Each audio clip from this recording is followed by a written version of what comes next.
میرے شوہر کے ذہن میں تو وہی مکان بسا ہوا تھا جسے ہم نے کچھ قیمت کی وجہ سے چھوڑ دیا تھا۔ میرے شوہر ہر مکان دیکھنے کے بعد کہتے کہ اس سے بہتر تو وہی مکان تھا، ذرا فرق ہی تو ہے، تو پھر وہی مکان کیوں نہ لے لیں۔ بالآخر ہم دونوں میاں بیوی نے وہ مکان خریدنے کا فیصلہ کر لیا۔ میں نے اپنے سارے زیورات بیچے اور میرے شوہر نے اپنی کار، اور پھر ہم نے مزید اس پراپرٹی ڈیلر سے منت سماجت کی کہ پیسے کم کر دے، مگر وہ تو اڑا ہوا تھا کہ پہلے ہی قیمت بہت کم ہے۔ مگر ہمارے بے حد اصرار پر اس نے ذرا قیمت مزید نیچے کر دی اور آخر کار ہم نے وہ مکان خرید لیا۔ ہمارے لیے اپنی چھت خریدنے سے زیادہ بڑی خوشی اور کوئی نہیں تھی۔ ہماری مکان کچھ دیر کے لیے آیا اور ضروری کاغذات پر سائن وغیرہ کر کے وہ واپس چلا گیا۔ وہ بالکل خاموش سا نظر آ رہا تھا، جس پہ پراپرٹی ڈیلر نے کہا کہ وہ بس کچھ عرصہ ہی پاکستان میں ہیں، وہ باہر شفٹ ہو رہے ہیں۔ ہم دونوں میاں بیوی مکان میں ایک ہفتے کے بعد شفٹ ہو گئے۔ ہماری خوشی کا تو کوئی ٹھکانہ نہیں تھا۔ ہمیں اپنا گھر مل چکا تھا، بچے بھی بہت زیادہ خوش تھے۔ ہم نے فی الحال گھر میں ایک کمرہ صاف کر کے اس میں فرنیچر سیٹ کر کے اس کو رہنے کے قابل بنا لیا تھا۔ رات کو ہم سونے کے لیے لیٹے تو دیر تک ہم دونوں میاں بیوی گھر کی سجاوٹ اور دیگر سامان کو کیسے ترتیب دینا ہے اسی گفتگو میں مصروف رہے کہ اچانک ہمیں کہیں دور سے کچھ کھٹ پٹ کی آواز آئی۔ یہ کوئی رات کا 1 بجے کا وقت ہوگا، سردیاں تھیں، تبھی ہر طرف خاموشی چھائی ہوئی تھی۔ ہم دونوں باتیں کرتے کرتے رک گئے۔ میرے شوہر نے کہا کہ یہ کیسی آواز تھی؟ میں نے کہا کہ شاید کوئی بلی وغیرہ ہوگی۔ ایک لمحے کے لیے تو ہم لوگ چپ ہوئے اور پھر دوبارہ اپنی باتوں میں لگ گئے اور تھوڑی دیر بعد سو گئے۔ اگلے دن پھر رات کے وقت وہی کھٹ پٹ کی آواز آئی۔ پہلے تو میں نے انسنی کر دی، مگر کچھ دیر بعد ٹھک ٹھک کی آواز دوبارہ آنا شروع ہو گئی۔ وہ آواز ایسی تھی جیسے کوئی ہتھوڑی ٹھوک رہا ہے۔ میں نے گھڑی پہ نظر ماری تو رات کے 1 بج رہے تھے۔ میں نے دل ہی دل میں سوچا کہ اس وقت کس کو ٹھوکا پیٹی کی پڑی ہوئی ہے، اور میں دوبارہ سونے کی کوشش کرنے لگی، مگر پھر تو جیسے یہ معمول ہی بن گیا۔ روزانہ رات کو 1-1:30 بجے کے دوران وقفے سے گھر میں ٹھوکا پیٹی کی آوازیں آنا شروع ہو جاتی تھیں، اور بعض دفعہ پوری رات جاری رہتی تھیں۔ پوری رات آتی ان آوازوں کی وجہ سے میرے شوہر کو بھی کام پہ جانے میں دشواری ہوتی تھی۔ ان کے سر میں مسلسل درد رہنے لگ گیا تھا۔ بچے بھی اسکول جانے میں تنگ کرنے لگ گئے تھے۔ کئی بار میں نے اٹھ کر رات کے وقت گھر کے باہری طرف بھی دیکھا اور جائزہ لیا، مگر آس پڑوس میں نہ تو کوئی گھر ایسا تھا جو زیر تعمیر تھا اور نہ ہی کسی کے گھر کی لائٹس آن ہوتی تھیں، جس کی وجہ سے پتہ چلتا کہ وہاں کام ہو رہا ہے۔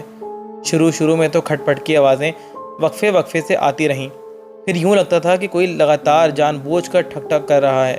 میرے شوہر اور میں نے آس پاس کے گھر والوں سے بھی معلوم کیا کہ رات کے وقت کون کام کرتا ہے، مگر سب نے لا علمی کا مظاہرہ کیا اور کہا کہ نہیں، ہمارے گھر میں تو کوئی کام نہیں ہو رہا ہے۔ کچھ دن بعد میرے شوہر کام سے واپس گھر آ رہے تھے تو ہمارے گھر کے باہر کسی بڑے میاں کو کھڑے ہوئے دیکھا۔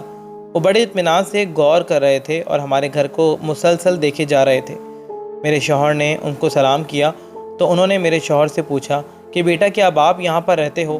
تو میرے شوہر نے کہا کہ جی ہاں، میں نے کچھ دن پہلے ہی یہ گھر خرید لیا ہے۔ کیوں خیریت؟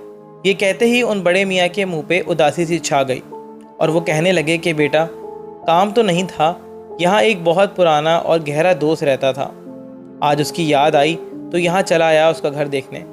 میرے شوہر نے مالک مکان کا نام لیا جس سے ہم نے یہ مکان خریدا تھا، تو وہ کہنے لگے کہ نہیں، وہ تو اپنا بچہ ہے، ہمارے سامنے ہی کھیل کود کر بڑا ہوا ہے، میں تو اس کے ابا کی بات کر رہا ہوں، ابھی کچھ مہینے ہی ہوئے ہیں اس کے انتقال کو۔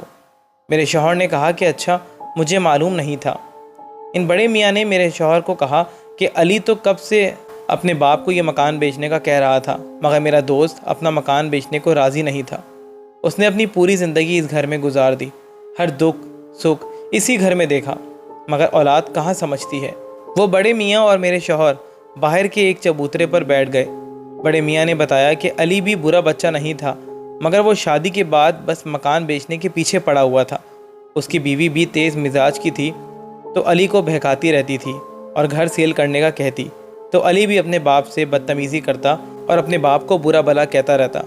اپنے آخری دنوں میں میرا دوست میرے بہت قریب رہا، میں اکثر پورا دن اس کے پاس بیٹھا رہتا تھا تو اس کی بہو چیختی تھی کہ یہ کیا عذاب دوست ہیں، پورا دن یہیں پر پڑا رہتے ہیں، ہمیں اپنے بھی 100 کام ہوتے ہیں، اب پورا دن میں ان کے اور ان کی دوستوں کی خدمتیں نہیں کر سکتی ہوں۔ پھر بیٹا کیا تھا، میں نے بھی وہاں آنا جانا بہت کم کر دیا۔ وہ بتاتے رو پڑے۔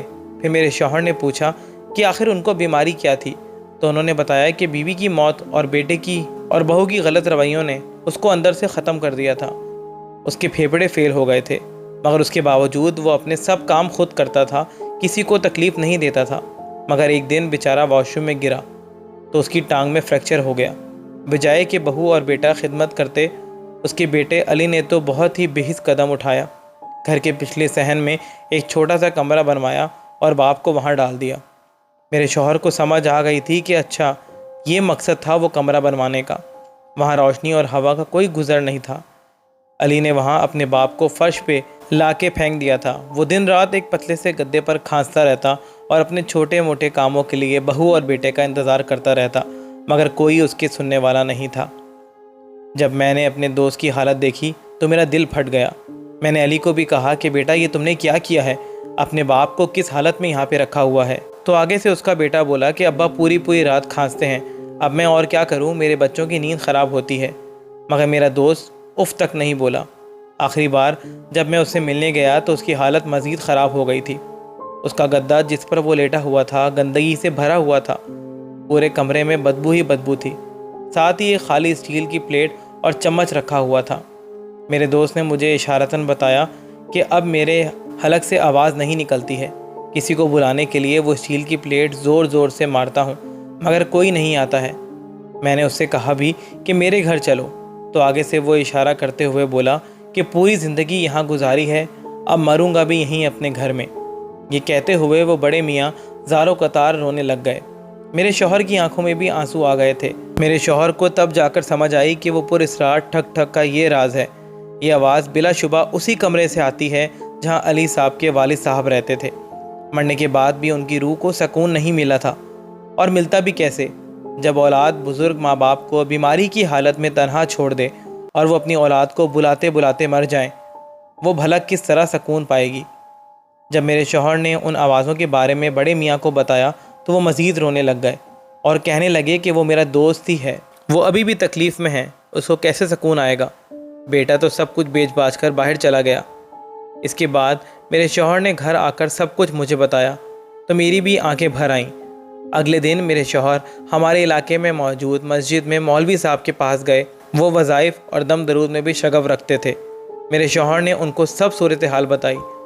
انہوں نے ان کو دم کیا ہوا پانی دیا اور ساتھ ہی کچھ ہدایات بتائیں، جن کے مطابق میرے شوہر نے جمعے کے دن اس کمرے کی صفائی کروائی اور دم کیا ہوا پانی چھڑکا، پھر نماز پڑھی اور بچوں کو بلوا کر قرآن خوانی کروائی، اور جب سب چلے گئے تو شام کے وقت اس کمرے میں جا کر بلند آواز میں بولے کہ میں آپ کا دکھ اچھی طرح سمجھتا ہوں، میں آپ کے بیٹے کو تو نہیں بلوا سکتا ہوں مگر میں بھی آپ کے بیٹے جیسا ہی ہوں۔ اللہ پاک آپ کی مغفرت فرمائے اور آپ کو جنت میں اعلیٰ مقام عطا فرمائے۔ اس کے بعد میرے شوہر نے ان کے نام سے مسجد اور مدرسے میں نیاز دی اور ختم کروائے۔ اس دن کے بعد وہ کھٹ کھٹ کی آواز پھر کبھی بھی نہیں آئی۔ مجھے اور میرے شوہر کو بھی سکون ہو گیا تھا کہ اب وہ سکون میں ہیں۔ اس واقعے نے میری زندگی کو بدل سا دیا تھا۔ یہ میرے لیے ایک کہانی جیسا تھا، مگر یہ میری زندگی کا وہ حصہ ہے جو میں آپ کے ساتھ شیئر کر رہی ہوں۔ تو امید ہے دوستوں کہ آپ لوگوں کو آج کا یہ بتایا ہوا قصہ پسند آیا ہوگا۔ اگر پسند آیا ہے تو اس کو لائک، شیئر اینڈ کمنٹ کرنا بالکل مت بھولیے گا، اور ساتھ ہی ساتھ میرے چینل کو سبسکرائب کر دیجیے گا، اور اپنے ماں باپ کی قدر کریں، ان کی زندگی میں، ان کے مرنے کے بعد نہیں۔ اگر آپ کے پاس بھی اس طرح کوئی پراسرار قصہ یا خوفناک کہانی ہے تو میرے ساتھ شیئر کریں، میں اس کو ضرور اپنی ویڈیو میں شامل کروں گا۔ تو ملتے ہیں اگلی ویڈیو میں ایک نئے پراسرار قصے، ایک نئی خوفناک کہانی کے ساتھ۔ تب تک کے لیے دیجیے اجازت۔ اللہ حافظ۔